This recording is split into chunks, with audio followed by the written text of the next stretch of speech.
Welcome back para sa mga mga bata mahilig sa candy, actually which means lahat ng mga bata mahilig talaga sa candy. Ito na maaga natin food trip ngayon. Oh yes, papasyal kasi tayo sa isang factory ng mga candy na pwede rin ipang regalo sa papalapit na Pasko. Naroon ngayon si Susan Enriquez. Hi, Maring Sue. Merry Christmas! Merry Christmas!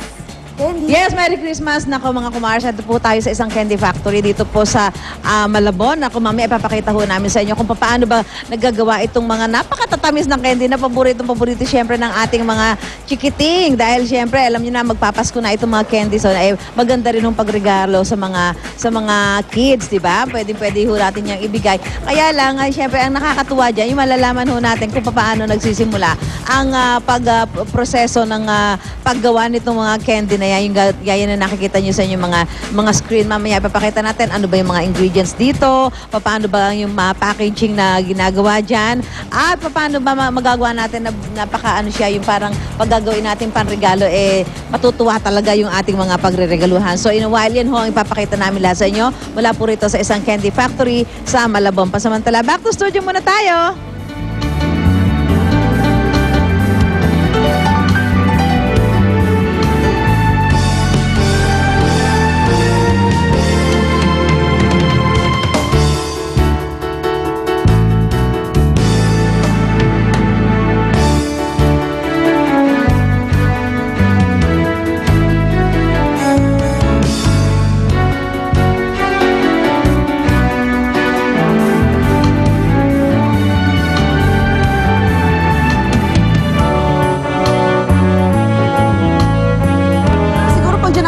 Wala na akong ipin ngayon. Kasi lagi ako dudukot ng candy, kakain ako habang gumagawa. Di ba? Hindi ka na talaga tatanggapin ng may-ari. May mga pala ka pala. Sorry. Oy, bago magkalimutan, congratulations kay Jeneline Verig galing sa inyong Daddy Rick. O yan, Mang Rick, ha? I did it. Ayan. Alan Eric from Pampanga, good morning and thank you very much. Okay, eto na mga kapuso. Naku, ito yung gustong-gustong pasyalan ng mga bata tuwing Pasko. Oo. Sobrang ganda ng kanilang display doon. That's right. Pero ayan, so titingnan natin, pupunta tayo sa MOA ngayon o alamin muna natin kung ano mga pwedeng bilhin na regalong 100 pesos and below. Sige. Let's do both. Why not? Surprise us. Let's shop. Let's shop. Let's shop. Let's see the sights. Ramdam na natin ang Kapaskuhan at yak na isa sa mga alalahanin ay ang usaping budget. Pero hindi ito dapat makapigil sa atin upang magbigay ng Christmas presents para sa ating loved ones.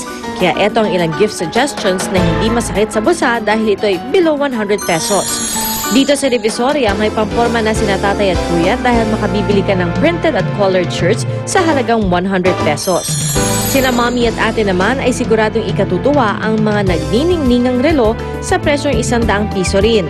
Makapipili ka ng kahit anong disenyo na pwedeng isuot na pang formal o casual. Christmas is for kids kaya hindi pwedeng mawala ang laruan. Dito sa halagang 30 to 100 pesos, pwede nang mapangiti ang mga chikiting dahil may mga action figure toys, trading cards at iba pang papatok sa mga bata. Para sa mga gustong magpa-impress sa kanilang boss, siguradong panalo sa inyo ang recycled glass lamps na hindi lang intricate ang design dahil nakakatulong ka pa sa environment. Mabibili mo lang ito sa halagang 95 pesos. Huwag din kalimutan ang mga ka-close mong kaibigan at office mates dahil sa halagang 100 pesos meron ka ng special na planner for 2011, accessories at iba pang table organizers. Yan ang ilang gift suggestions na 100 pesos and below. Tandaan na in the spirit of giving this Christmas season, ang mahalaga ay nakaaalala ka at hindi ang presyo.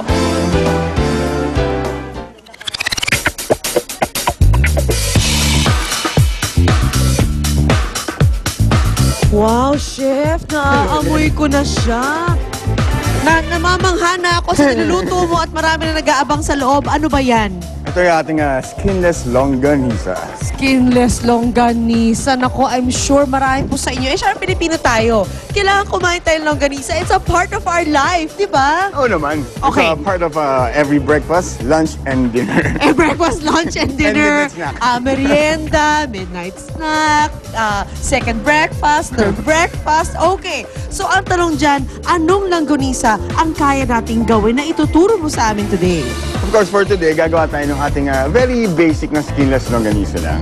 Very basic. Wala naman siyang probinsya, no? Like vegan or whatever. Wala naman. Ikaw talaga. Ayan. Uy! Pag may pagkain.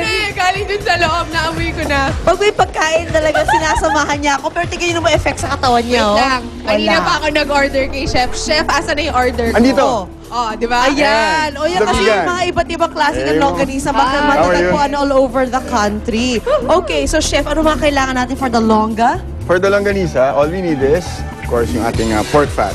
Ito yung pinaka-main ingredients. Kailangan to sa longganisa. Yung pork fat, papagiling mo yun dun sa Papagiling. ano. Okay. Yeah. So, lahat ng mga tinatanggal yung taba doon sa iba yung dishes, Ilagay mo dyan lahat. Hindi sayang. Gigilingin ito. Tapos, Okay. ito lean pork naman. Lean pork. Ooh, okay. Pero yung ratio of pork fat to lean pork is either 1:1 or normally ang ginagawa is mas maraming pork fat. Kasi the fatter the longganisa, the tastier, the yummier. Talaga? Akala ko parang magiging extender lang siya. Hindi naman pala. Oo, pero kung gusto maging super healthy, pwede bang walang pork fat? Is it possible? It's possible. Kaya lang, yung magiging hindi siya ganun ka-juicy. Matigas siya. Magiging matigas. Matigas siya, walang fat. O di hindi na siya longganisa. That's why it's 1:1 kasi otherwise kung kunwari yung regular, pag giniling, less pa rin yung Less fat pa rin, nun. yeah. So pwede lang to dun sa mga, alam nyo na, walang problema na sa hypertension, Eto, high blood. tulad ni Luan. Ayan, pwede. Itakbo lang Sa'yo. natin yan. Actually, si Kumain Luan tayo kahit marami. yung ratio mas maraming fat, okay lang sa'yo eh. And we'll add din. some sugar. Pwedeng, normally ibang chefs nilalagay nila honey. Pero, talaga? yeah, parang yung sweetness andun pa rin. Of course, pwede rin alternative yung brown sugar, no? Brown sugar, white sugar, yeah. Alright. Ano Pepper? ba yung chef, may iba ko naririnig na kunwari sinasabi nila yung kanila mga cured meats, walang salitre. What's salitre? Salitre is the red salt. Red salt. Red salt. It's a preservative. It makes your longganisa mas tumagal. Oh, there's nothing wrong with salitre ba? Or There's why is actually, it yung iba kasi, I think it's the, ano na mismo, yung kung ano klase ng salitre. Kasi mas maraming klase yun eh. gano'n. Merong mga, Hindi ko, never pa ako brands. nakita ng salitre. So, may Sa iba. palengke meron. Meron sa Meron sa palengke. palengke. Talagang we have to specifically look for it. Pero nga pala, hawag ginagawa ni Chef, ito po yung mga iba't ibang klase ng longganisa makikita natin all over the country. Wow. Andiyan yung longganisang lukban. No? Tapos Napakasarap. yung Tignan mo yummy naman one. yan. Oh, yeah. Kailangan natin ng kanin. At saka syempre, yung mga chicken longganisa at batutay ng Kabanatuan, Mare. Ato naman ang longganisa ng Alaminos. Ito rin syempre ang very famous longganisang vegan. Longganisang Vegan so yummy. Oo, that's true. Longganisang hamonado ng Cebu at finally, ang fish tuna longganisa ng General Santos. Mukhang sa lahat yata, ito lang ang ito lang ang fish. Ayan. Pwede yan sa mga, ito na ang katerno ng ating longganisa. Yes, Fried Wow naman. naman, Oh my God. I love it. Okay, Chef, may dinagdag ka ba? May At itlog ba idadagdag ka tayo? May dadagdag. Ano masarap na sausawan ng longganisa? Bigyan sa usawan, suka. Ito. Ayun, mo naman. Yan. Iniisip pa lang Matamis mo. Ina-anticipate niya yung ano ni Ito, Luan, ito, Isip no? pa lang ni Luan, alam na niya. Oo, I love Wow, it. grabe. Iba. Grabe. Ito na last. Level. Of course, seasoning, salt, pepper, and para mas maging, ito yung secret ingredient na nilalagay sa longganisa. Okay. Love? So, Sorry, pero akala ko pa lang. doon, ito pa. This is soda. Uy! Yeah, this is dark soda. So, Anong soda? Alright. this is yung Dark soda. Dark soda. So, most of the people na gumagawa nito, Ayun. most of the people gumagawa ng longganisa, naglalagay talaga sila ng Yung iba soda? hindi eh. Pero this is very good for, for Yan longganisa. You ayan, should try that. best tip mo Makita for naman sa today. recipe. Alright nga pala, last question, magkano puhunan? Puhunan nito for 1 kilo of longganisa, siguro 165. Pwede mo ibenta ng mga nasa 400. So, Wow, minus laki ng mo, kita natin, ha? kikita ka ng doble. Basta also remember, dapat fresh yung ingredients and Yes. dapat masarap para balik-balikan ng ating So, Nasaan yung balot? Nasaan yung balot ng longganisa? Yung intestines ng this is ano? skinless. Skinless style siya. Yung ating hubad na longganisa. Actually, maraming salamat, Chef. Feeling ko kailangan uwiin ka na namin ni Suzy para magbenta tayo. Kikita Okay. kami. Ayan. At may plato na kaming hawak dahil ready na kami kumain. Ang ginawa ni Chef kanina. Diyan na po kayo mga kapuso. Babalik Alright. agad ang unang hirit. Hirit ang saya-saya sa unang hirit, unang hirit, unang hirit. Magugulat ka.